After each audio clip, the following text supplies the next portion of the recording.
Ladies and gentlemen, weebs and waifus, welcome to Kill World here on YouTube. And today, guys, I will be covering Berserk 2017. Now, Berserk 2017 is the continuation of the 2016 Berserk adaptation, and it covers the Falcon of the Millennium Empire arc. But before we break down this arc of Berserk, guys, please make sure to like, comment, and subscribe if you would like to support me and the channel. It would be greatly appreciated. Now, without further ado, Berserk 2017, let's talk about it. Now, if you are familiar with my previous videos on Berserk, you are familiar with my stance on the series. In a nutshell, Berserk has to be one of the greatest stories ever told in the manga medium. But for whatever reason, when it comes to a proper anime adaptation of Berserk, I don't believe we've really received one since the original one in 1997. Now, there is some hope because it was announced earlier this year that the fan studio, Studio Eclipse, will be taking a stab at giving Berserk an updated anime adaptation in 2025, with trailers already being posted to their channel. This news obviously has me excited because the moment I found Berserk and ingratiated myself with its epic tale, I was hooked.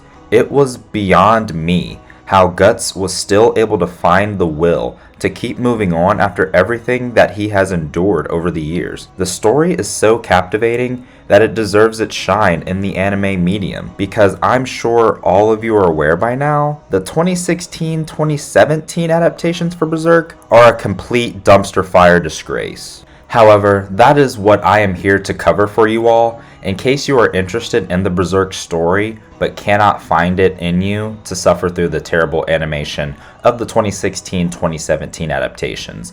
That's where I come in to save the day, because I have endured both seasons on Crunchyroll and will now provide you all with the recap of the 2017 season of Berserk. Now, if you remember from my 2016 Berserk video, we last left off with the huge cliffhanger of Griffith's return to the human world. Zod and Griffith fly off after the Tower of Conviction collapses, and Lady Farnese and Serpico decide to follow Guts, Puck, and Casca. Trigger warning: this anime is not suited for all ages and is 18 and up. If you are uncomfortable with mature themes such as graphic violence, murder, scenes of dark sexual nature, nudity, and other adult situations, this anime/video may not be for you and you should click off now. You have been warned.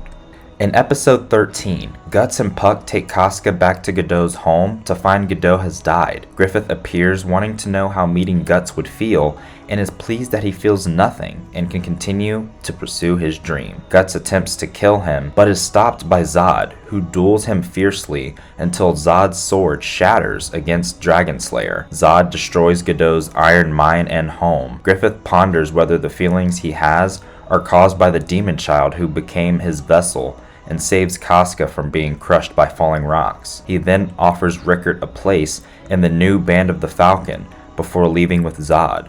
Guts reveals to Rickert how Griffith took his eye and left arm, sacrificed their comrades, and raped Casca, but refuses Rickert's offer to help get revenge. Knowing he cannot lock Casca away to keep her safe, and not wishing to leave her behind, Guts decides to take her to Puck's home instead. Elsewhere in the kingdom, Kushan soldiers destroy a castle, kill the citizens, and capture the women until Griffith arrives and is hailed by the people as the Falcon of Light. A young witch, Shirky, watches Griffith from a distance. While tracking Guts, Serpico remembers how Farnese took him in as a servant, though she abused him terribly. Serpico learned he was the illegitimate son of Farnese's father and was therefore her half-brother, eventually becoming her bodyguard. Upon learning she was engaged to a member of the royal family, Farnese tried and failed to seduce Serpico and set fire to her family mansion before joining the Holy Iron Chain Knights, eventually forcing Serpico to burn his mother as a witch. With their brands being so close together, more powerful demons are attracted to Guts and Casca, who tempt Guts to kill Casca to get closer to Griffith. Guts' rage overwhelms him, and he actually hurts Casca, destroying her trust in him, and she runs away. She is caught and almost raped by bandits, causing her to remember being raped by Griffith, and she slaughters the bandits before attacking Guts. Guts is again overwhelmed by rage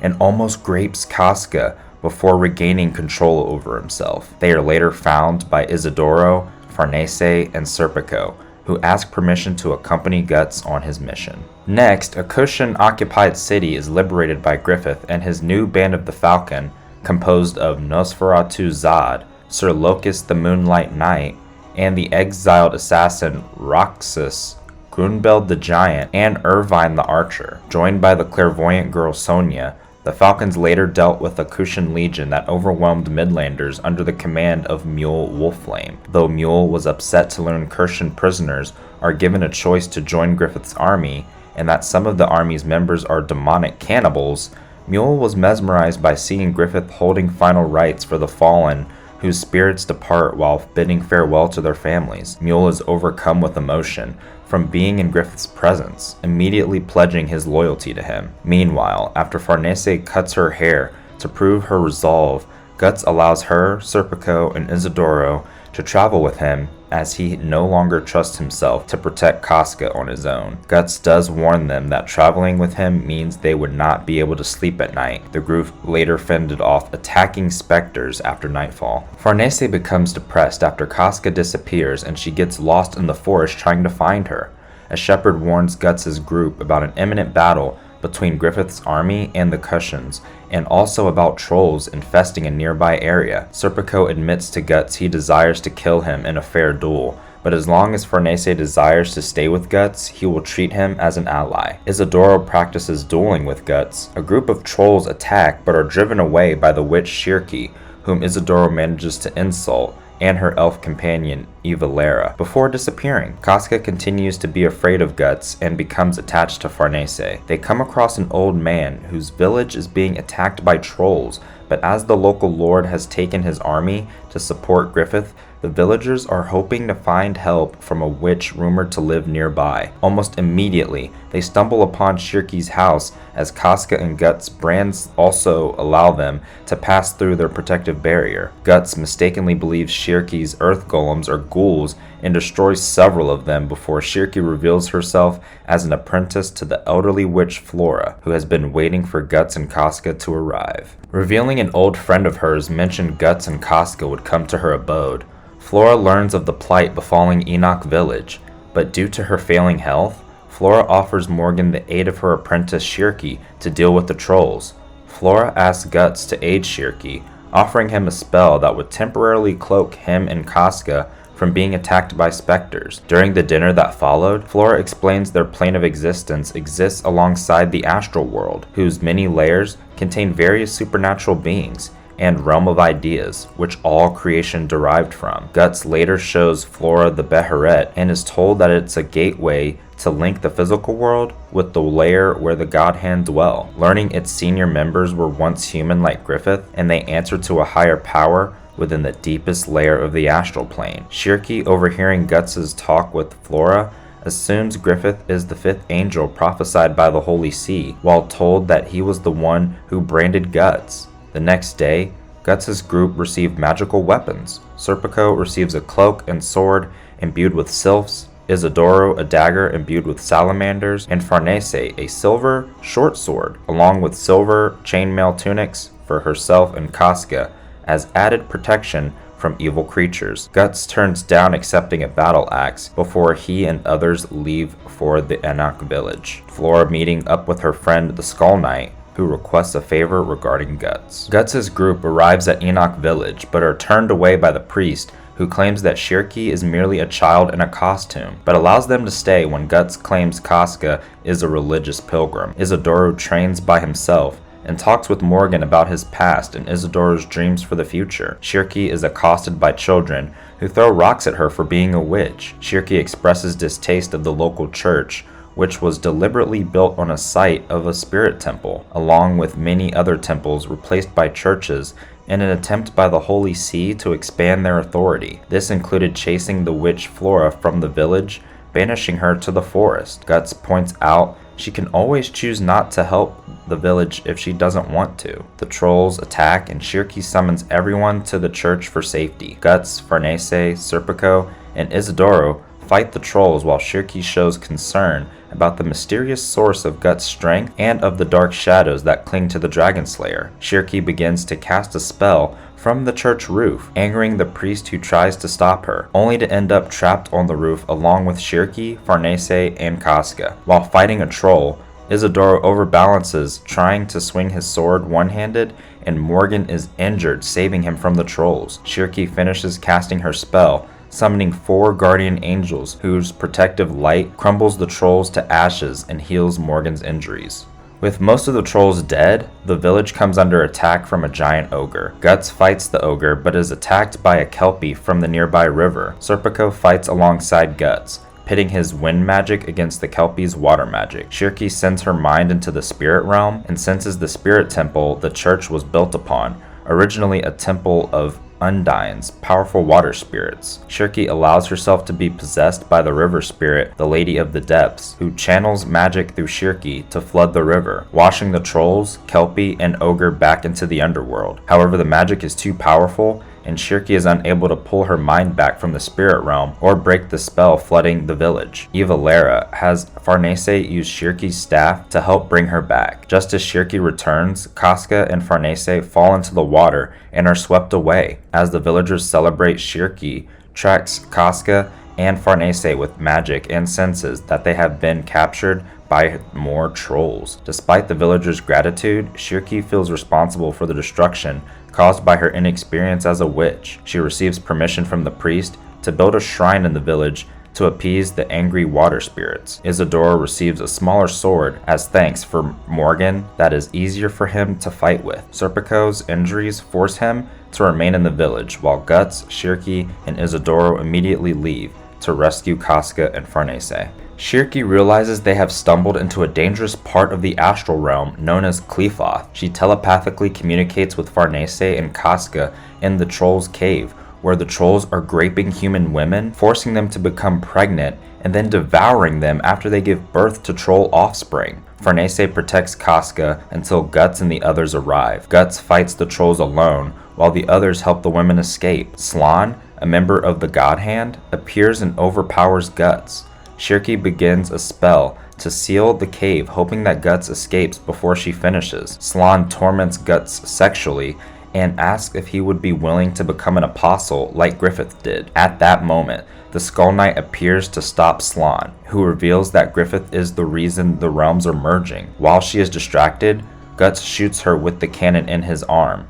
Isidoro proves himself in battle, using his salamander dagger and short sword to kill a giant troll. Slan heals herself, but the Skull Knight urges Guts to use the Dragon Slayer, made stronger by all the evil souls it has destroyed. He impales Slan, who kisses him, then disappears, promising they will meet again. Shirky finishes her spell and is possessed by an earth spirit, the Lord of Rotting Roots, who collapses the cave with Guts still inside. The Skull Knight uses his sword of Beherets, forged from the Beherets of apostles he has killed, to cut a way out of the cave. Qlifoth vanishes back into the astral realm, and the women are taken back to Enoch Village. As Guts watches his friends, he admits that he is glad he has comrades again. Flora reveals a suit of berserker armor as guarded over the years. Griffith's demon soldiers break through her barrier, so the Skull Knight rides out to meet them. Guts suddenly collapses as Slan had damaged his soul, but he manages to keep walking, and Shirky is astonished that Guts survived against an apostle. Meanwhile, Shirky senses that Flora's barrier has disappeared and the house is now on fire. Guts rushes to aid the Skull Knight in battle against Zod and Grunbeld, while Shirky and the others rush to find Flora. Grunbeld insists on dueling with Guts while Zod fights the Skull Knight. Flora allows herself to be consumed in the fire, but first instructs Shirky to give Guts the armor. In his weakened state, Guts cannot fight and Grunbeld breaks his ribs. Shirky's earth golems come to Guts' rescue, distracting Grunbeld and allowing Guts to flee. Despite knowing the incredible risk involved, Shirky encases the near lifeless Guts within the armor, allowing him to rejoin the battle, and he slays several demons with ease. Guts is aware that his body is severely damaged, but no longer cares about pain, while the armor awakens a wolf-like entity called the Beast of Darkness. In episode 10, A Journey Begins in Flames, we are finally able to bear witness to Guts' Berserker armor state. This is where our man's becomes completely unhinged. With the armor removing his limitations, Guts unleashes all his strength, destroying Grunbeld's shield and hammer and wounding him. Shirky explains that as Guts is fighting without limits, he is tearing his own body apart. While the armor removes his pain, he will eventually bleed to death. Grunbeld transforms into his apostle form, a dragon with corrodum scales. Guts stops a blow from Grunbeld's tail and cracks the scales on his face with one swing. Shirky casts her mind into the spirit realm and sees Guts' ego trapped inside the Beast of Darkness, but a spell cast by Flora has prevented Guts' ego from vanishing. Shirky reminds him of his love for Casca, and Guts awakens. He flees from Grunbeld and saves his friends while Flora's spirit holds Grunbeld back with spirit fire. In Windham, underground resistance meet with Laban of the Midland Arclaw Knights to ask his help in rescuing Princess Charlotte. They are attacked by demons but are saved by Irvine the Archer and Sir Locus for an unknown reason.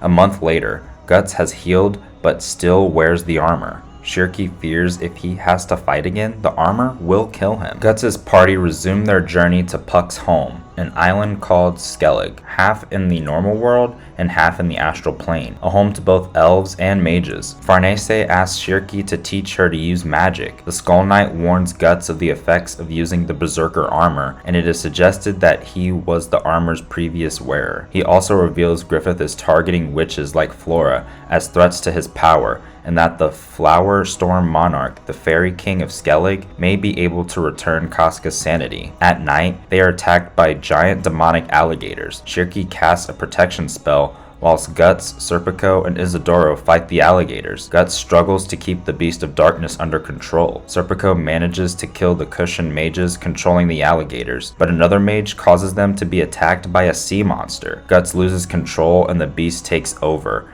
activating the armor and reopening his newly healed wounds, while allowing him to violently kill the sea monster. The beast almost attacks his friends, but Shirky manages to awaken Guts at the last second. Guts becomes furious at himself for losing control yet again. We are now at the Berserk 2017 finale, where Guts and his friends approach the city of Ratanus, where Isidoro upsets Shirky about her witch's clothing. Shirky learns that Ratanus traded in Kushan slaves, but all the slaves have been hanged as religious enemies of the Holy See. She is seen cremating the Kushans by Sonia, who expresses admiration that Shirky helped release their souls. She and Shirky bond over their experiences, not fitting in with normal people until they both found someone who accepted them, i.e. Griffith and Guts. Shirky stops pirates from kidnapping Kushan children and is saved by Isidoro, who had been trying to find her.